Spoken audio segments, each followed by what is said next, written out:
बहुत खुश होकर आवाज लगाई मैं कहा ननकू इधर आ, देख ले बेटा, सत्येंद्र सिंह के घर पे सीबीआई के छापे पड़ गए। सत्येंद्र सिंह मतलब एलडीए के बीसी रहे थे, लखनऊ का डीएम रहे थे। सीबीआई ने कई करोड़ की संपत्तियों के कागज पकड़े घर पे और 9 या 10 लोगों पे एफआईआर हो गई। ये है सरकार। अब तू देख तार कहां तक पहुंचेंगे। अखिलेश यादव के बहुत करीबी थे सत्येंद्र सिंह, तो अब तार जुड़ेंगे अखिलेश यादव से।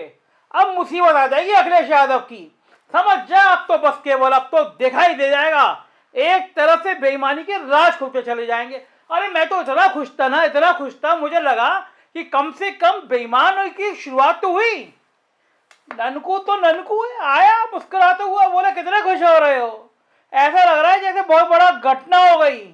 अरे 4 साल लग गए सत्येंद्र सिंह तक पहुंचने में, और सत्येंद्र सिंह ने कौन सा बड़ा वाला घोटाला किया था? सबसे बड़ा घोटाला तो जेपीएनआईसी था, तुमको नहीं पता? 84 संपत्ति जिसमें देनी थी उससे 4 गुना रेट पे बन रहा है जेपीएनआईसी, और आज तक ना बना।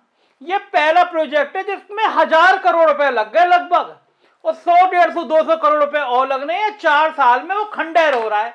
मतलब तुम्हारे और मेरे गरीब के खून के पसीने की कमी आई और एक खंडेर में बदल रही है, संपत्ति बन ना पाई। मैं कहा ननकू इस बात से सीबीआई छापे का क्या मतलब? अरे सीबीआई ने छापा मारा, उनकी संपत्तियां पकड़ी, तो ये तो अच्छी बात है। तू हर बात पर आलोचना क्यों करता है? कभी तो तारीफ कर। और क्या समाजवादी पार्टी सरकार में नहीं थे वो? कौन सी भाजपा के वीसी ऐसे हो गए हैं? ननकू बोला भाजपा के वीसी? अरे जरा वीसीओ की लिस्ट उठा के देख लो उत्तर प्रदेश के, समझ में आ जाएगा खेल क्या कर रहे हैं। और मैं तो इसकी आलोचना कर रहा हूं। मैं तो कह रहा हूं बड़ी अच्छी बात है, गिरफ्तारी भी होनी चाहिए अफसरों की, लेकिन मैं तो ये कह रहा हूं कि जो जेपीएनआईसी के लिए सबसे बड़ा घोटाला किया गया, उसके कर्ता धर्ता कहां है?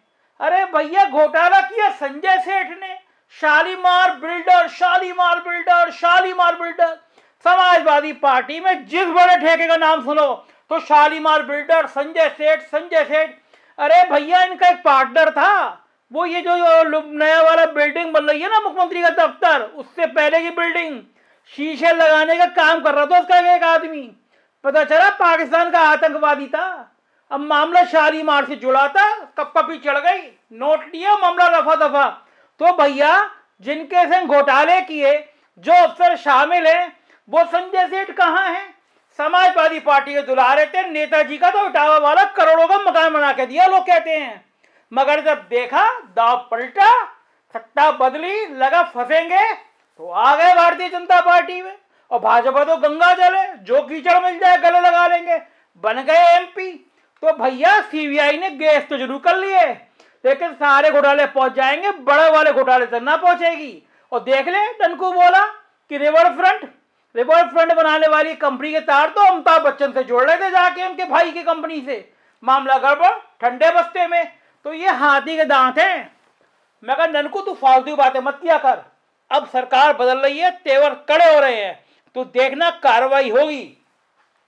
ननकू बोला हमको भी लग रहा था कम से कम योगी जी ईमानदार है तो ईमानदार की बात होगी, अफसरों पे काबू चलेगा, मगर यहाँ तो उल्टी गंगा बह रही है। अरे देख नहीं रहे हो, श्रीकांत शर्मा पावर मिनिस्टर है, उसने खुलेआम कहा अपने चेयरमैन को अरविंद कुमार को कि जो काम हो जाने चाहिए थे 97%, वो 11% इस अफसर की खातिर नहीं हो पाए केवल, मतलब काम का बंटाधार। जैसे ही ऊर्जा मंत्री ने कहा, तत्काल सबसे बड़ी पोस्ट पे औद्योगिक विकास में जिम्मेदारी दे दी गई। अरे भैया यही वो अरविंद कुमार है जिन्होंने प्रमुख सचिव गृह रह के क्या गुल खिलाए, अगर दस्तावेज देख लोगे तो पसीने आ जाएंगे। जो लेबोरेटरी बननी थी, जो फायर के ठेके होने थे, क्या क्या माल चला है गृह विभाग में, उसके किस्से आज तक मशहूर हैं। महाशय जी जब हेल्थ में थे तो 200 करोड़ का मैन पावर का टेंडर की फाइल खुल गई तो जेल में दिखाई देंगे, मगर अब वो इंडस्ट्री का विकास करेंगे। तो ननकू बोला भैया बेईमानों का राज हर जगह है। मैं कहा ननकू तू फालतू बात मत कर, अब देख शुरुआत हुई है ना, तो शुरुआत होगी, अब लगातार लाइन बनेगी, बेईमान जेल जाएंगे। ननकू बोला मैं तो चाहता हूं बेईमान जेल जाए, मगर यहां तो गंगा उल्टी बह रही है। प्रधानमंत्री जी ने बड़े मन से कहा कि हर घर में नल होना चाहिए, हर घर में पानी होना चाहिए, उत्तर प्रदेश में ननकू बोला मुझे आज ही कागज मिले, ये जो नल बनाने वाली योजना है ना हजारों करोड़ की, वो बंदर बांट हुआ है कि पूरी बीजेपी में घमासान मच गया है। मैं कहा ननकू ढंग से बात करना, महेंद्र सिंह ईमानदार मंत्री हैं, 100% ईमानदार है।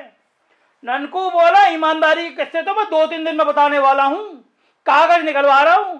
इस योजना में जो भ्रष्टाचार हुआ है भूकंप आ जाएगा, उन कंपनियों को आधे % कम करके टेंडर बांट दिए गए। ननकू कह रहा है कि भैया बेईमान सब एक तरफ होते हैं, वो सपा के हो, वो भाजपा के हो, वो बसपा के हो।